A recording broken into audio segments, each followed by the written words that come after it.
আমরা এই ডিটারমিনেন্টের প্রবলেমটা কীভাবে সলভ করব, কি দিয়েছে 1/a a square BC, 1/b b square CA এবং 1/c সি স্কোয়ার এবং এবি এই ডিটারমিনেন্টের ভ্যালুটা 0 আনতে দিয়েছে।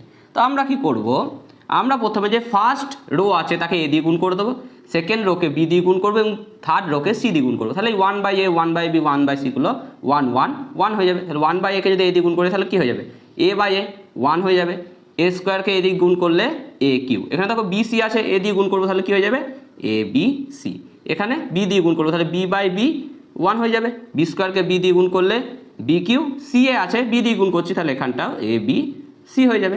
একইভাবে এখান থেকে 1/c আছে সি দিয়ে গুণ করবো তাহলে কী হয়ে যাবে 1 হয়ে যাবে। সি স্কোয়ারকে সি দিয়ে গুণ করলে সি কিউ হয়ে যাবে এবং এ বি আছে যদি সি দিয়ে গুণ করি এ বি সি হয়ে যাবে। এবার আমি কি করবো, তাহলে থার্ড কলাম থেকে এ বি সিটা কমন নিয়ে নেবো। তাহলে এ বি সি আমরা থার্ড কলাম থেকে কমন নিয়ে নিলাম। তাহলে প্রথম কলাম কি আছে 1